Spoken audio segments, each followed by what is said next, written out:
Hey folks, welcome back to Eternal Crusader, and today we're talking about Savage Sword of Conan number 5.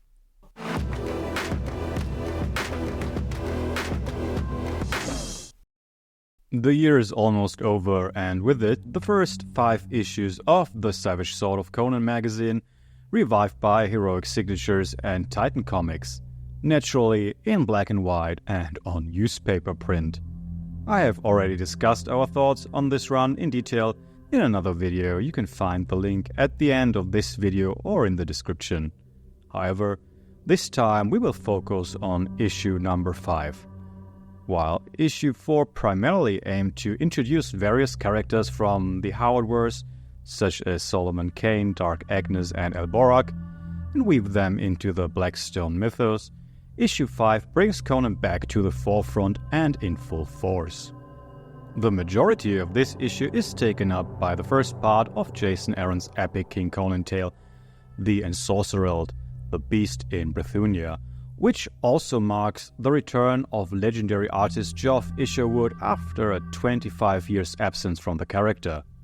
What has emerged is, in my opinion, a small masterpiece that does not shy away from standing alongside the originals from the 1970s.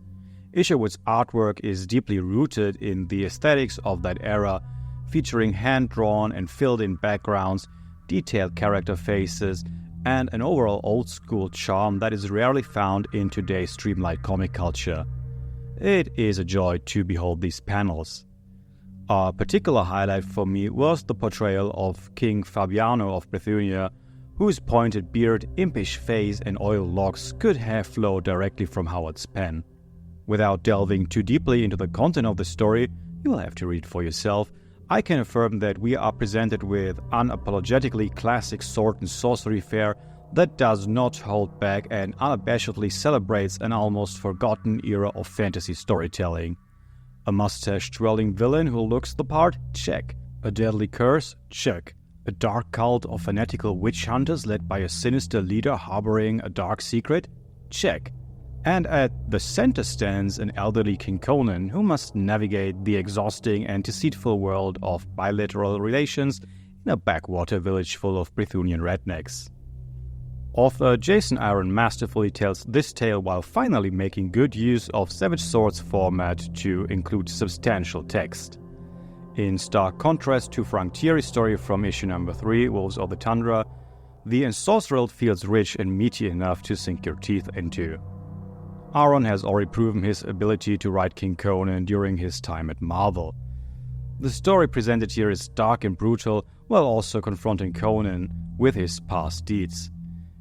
If I were to offer one critique, it would be that I found some Christian terminology used by the witch hunters a bit too close to modern interpretations. Yes, of course, Mitra is conceived along monotheistic Christian lines. However, I believe a more subtle approach could have been taken here. That said, this is only a minor point, since sword and sorcery does not necessarily need to be subtle. There are 2 additional stories presented in this issue, both significantly shorter. One features a 2-page tale illustrated by Rob De La Torre, who will be drawing exclusively for the Savage Sword of Conan series moving forward. This can be seen as a preview of what's to come.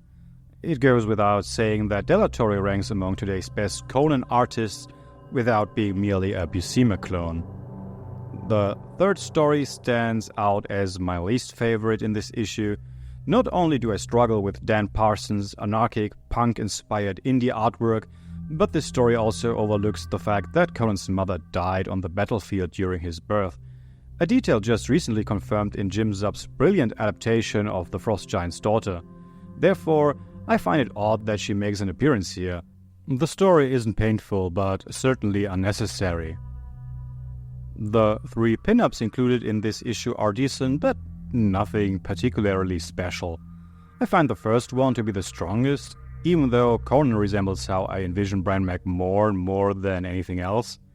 The second pinup by celebrated newcomer Sedat Özgen is good, but gives off an impression that feels somewhat disjointed between its elements. The giant and Conan seem as if they were pasted together without truly belonging together. You know what I mean? Is Conan jumping here? Or is he perched upon the giant? I cannot say for certain. And the third pinup is well crafted, but lacks any significant context.